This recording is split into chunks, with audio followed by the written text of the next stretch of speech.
안녕하십니까. 2025학년도 대학 수학능력시험 출제위원장 최중철 교수입니다. 먼저 올해 2025학년도 대학 수학능력시험을 최선을 다해 준비해온 수험생 여러분들 정말 수고 많으셨습니다. 그동안 갈고 닦은 실력과 기량을 유감없이 발휘하시길 기원합니다. 아울러 수험생들을 잘 보살펴 주신 학부모님들, 그리고 수험생들을 지도해 주신 선생님들께 경의와 감사의 마음을 전합니다. 또한 오랜 기간 제한된 공간에서 생활하는 출제위원과 검토위원이 출제 업무에 전념할 수 있도록 지원을 아끼지 않으셨던 한국교육평가원과 현장의 관리위원들께도 감사드립니다.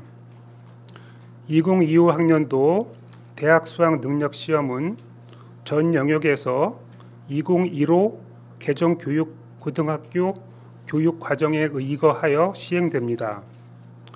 국어, 수학, 직업탐구 과목은 공통과목과 선택과목 구조로 시행되고 사회, 과학, 탐구 영역은 영역 구분 없이 최대 2개 과목을 선택할 수 있으며 영어, 한국사, 제2외국어 한문 영역은 절대평가로 시행됩니다.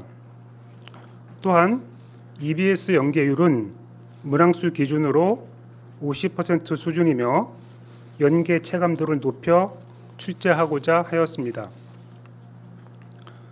2025학년도 수능 출제 및 검토위원단은 교육과정의 내용과 수준을 충실히 반영하고 대학 교육에 필요한 수학 능력을 측정할 수 있도록 출제하였습니다.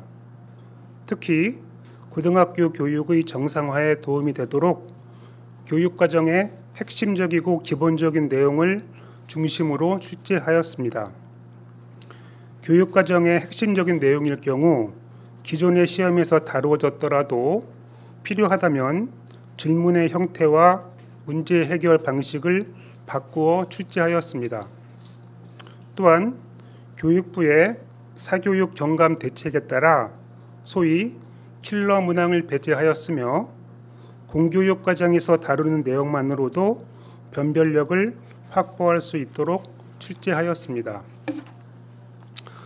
영역별로 말씀드리면 국어 영역은 다양한 소재의 지문과 자료를 활용하여 교육과정에서 설정한 지식과 기능에 대한 이해력, 출제 과목별로 학습한 지식과 기능을 다양한 담화나 글에 적용할 수 있는 창의적 사고력을 중점적으로 측정하고자 하였습니다. 또한 선택 과목에 따른 유불리 가능성을 최소화할 수 있도록 출제하고자 하였습니다. 수학 영역은 지나치게 복잡한 계산이나 반복 훈련으로 얻을 수 있는 기술적 요소나 공식을 단순하게 적용하여 해결할 수 있는 문항을 지향하고 교육과정에서 다루는 기본 개념에 대한 충실한 이해와 종합적인 사고력을 필요로 하는 문항을 출제하였습니다. 또한 선택 과목에 대한 따른 유불리 가능성을 최소화할 수 있도록 출제하고자 하였습니다. 영어 영역은 교육과정 기본 어휘와 시험 과목 수준에서 사용 빈도가 높은 어휘를 사용하여 듣기, 독해, 의사소통 능력 등 균형 있는 언어 사용 능력을 측정할 수 있도록 출제하였습니다. 한국사 영역은 한국사에 대한 기본 소양을 갖추었는지를 평가하기 위해 핵심 내용들을 중심으로 평이하게 출제하였습니다. 탐구 영역은 교육과정 범위 내에서 개념, 원리에 대한 이해력과 탐구 능력, 문제 해결 능력을 측정할 수 있도록 출제하였고 선택 과목 간 유불리 가능성을 최소화할 수 있도록 출제하고자 하였습니다. 제2외국어 한문 영역은 기본적인 의사소통에 필요한 언어 능력 및 해당 언어권의 문화에 대한 이해력을 평가할 수 있도록 출제하였습니다. 모든 영역에서 학생들의 과도한 수업 준비 부담을 완화하고 학교 교육의 내실화에 도움이 될 수 있도록 현행 교육과정의 범위와 수준을 유념하여 출제하였으며 작년 수능과 올해 2차례 시행된 모의평가의 결과에 대한 분석을 토대로 출제하려고 하였다는 점을 다시 말씀드립니다. 문항의 배점은 교육과정상의 중요도와 문항의 난이도, 문항풀이 소요시간 등을 종합적으로 고려하였습니다. 마지막으로 EBS 연계는 영역과 과목별 문항수 기준으로 50% 수준에서 올해 한국교육과정평가원이 감수하여 고등학교 3학년을 대상으로 발간된 EBS 수능 교재 및 강의 내용에서 연계하였습니다. 연계 방식은 개념이나 원리, 지문이나 자료, 핵심 제자나 논지 등을 활용하거나 문항을 변형하거나 재구성하는 방법 등을 사용하였습니다. 이상으로 2025 학년도 수능 출제의 기본 방향에 대해 말씀드렸습니다. 감사합니다. 6월과 9월에 그 모의평가를 본 거가 좀 난이도가 차이가 많이 났었는데요. 저희가 그 두 모의고사의 응시 집단과 응시 집단의 특성을 그 자세히 분석하였고, 또한 그 수능 그 원서 접수 상황을 면밀하게 분석을 했습니다.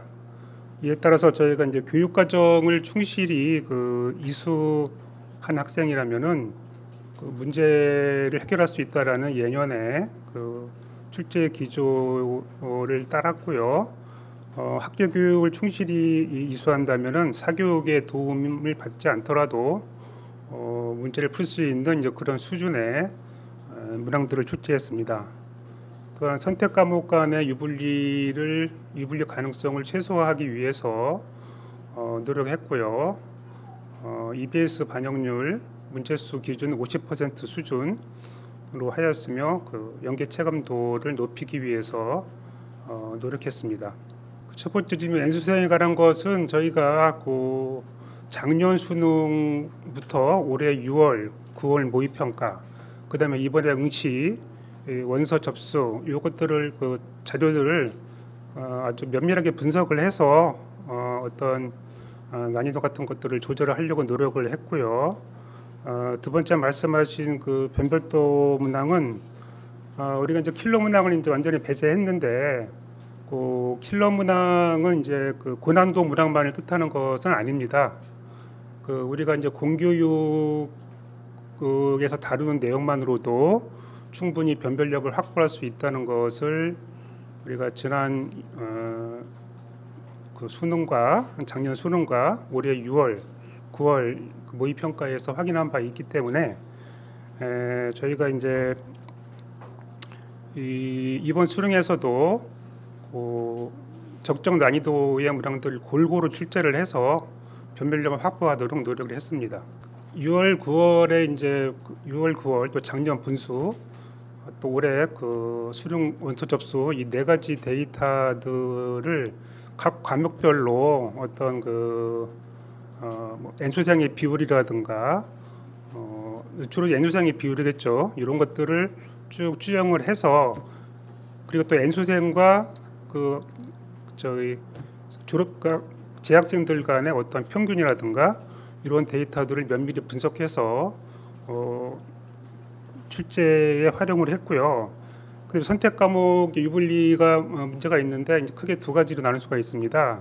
이제 국어와 수학의 경우가 있고 이제 그 탐구의 경우가 있는데 국어와 수학의 경우에는 이제 공통 과목과 선택 과목으로 이제 구성이 되어 있는데요. 저희가 이제 이 선택 과목 이제 6월이나 9월에 선택 과목 그 문항 반응 수준을 면밀하게 분석을 해서 선택 과목 간 유불리가 일어나지 않도록 노력을 했고 또한 이제 국어와 수학에 대해서는 공통 과목에 대한 점수를 활용을 해서 선택 과목에 대한 점수를 조정하는 그러한 또 특이한 점수 산출 방식을 사용하고 있습니다. 그리고 이제 탐구 과목은 이제 사회와 과학 탐구가 총 9개, 8개에서 17개 과목인데요. 이것도 역시 마찬가지로 이제 6월과 9월 모의고사를 통해서 파악된 그 응시 집단 특성과 변화 이것들을 적절히 반영해서 선택 과목 간 유불리를 최소화하기 위해서 노력했습니다. 올해는 어쨌든 저희들이 킬로그램을 완전히 배제하려고 노력을 했고요. 또 독립적으로 구성된 그 수능 출제 점검위원회의 확인을 완전히 받고 문항에 나갔기 때문에 킬로문항, 중킬로문항도 충분히 갈라졌을 거라고 생각합니다.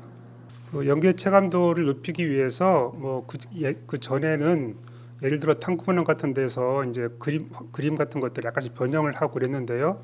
이번에는 가급적이면 그래프나 자료 같은 것들을 직접적으로 사용했다거나 이렇게 해서 학생들이 딱 보면 문제를 보면은 이거는 EBS에서 내가 풀어봤던 거구나라고 그렇게 파악할 수 있도록 예시를 한 건데요.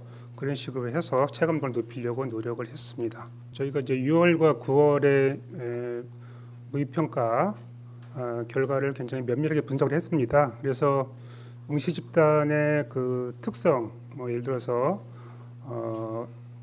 재수생과 N수생과 그 재학생들의 어떤 과목별 어느 과목을 선호한다거나 이런 것들 이 자료들을 다각적으로 분석을 해서 이번에는 그 수능의 9등급제를 지키려고 굉장히 노력을 했다라고 말씀드리겠습니다.